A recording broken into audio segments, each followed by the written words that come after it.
obtient la délivrance. Le pasteur prend la deuxième bouteille et l'ouvre aussi.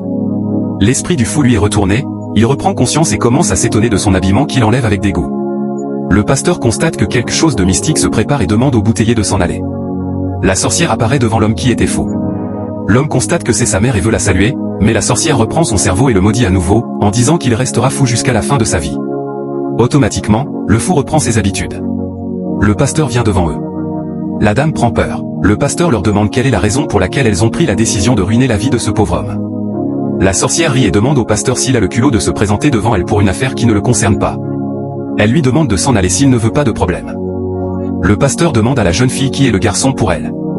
La fille répond que c'est son frère. Le pasteur dit, c'est ton frère, et toi et ta mère avez voulu le rendre fou pour toute sa vie. Il leur demande ce que ce jeune homme a pu leur faire pour mériter cela. La femme répond que ce n'est pas son problème. Le pasteur déclare qu'il va leur montrer la puissance divine. Il prend sa main et invoque le nom du Tout-Puissant sur le fou.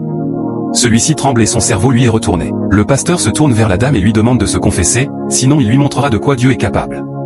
Sur ces mots, il invoque le nom de Dieu sur la dame, celle-ci tremble et manque de tomber. Le fou guéri, ne comprenant rien, demande au pasteur pourquoi il veut étouffer sa mère et ce qu'elle lui a fait point et la dame supplie le pasteur et accepte de se confesser.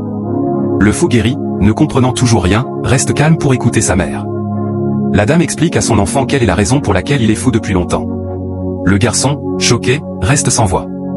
Il remercie le pasteur, disant qu'il n'aurait jamais cru que sa mère puisse lui faire une telle chose. Le pasteur prie pour lui et s'en va. La mère et la sœur supplient le jeune homme, mais celui-ci refuse de leur pardonner, car il ne comprend pas ce qu'il a fait à sa famille pour mériter une telle souffrance. Il les renvoie. Toi qui regardes cette vidéo, tu seras délivré de la main des sorcières. Si tu crois, commente, amen, like, partage et abonne-toi.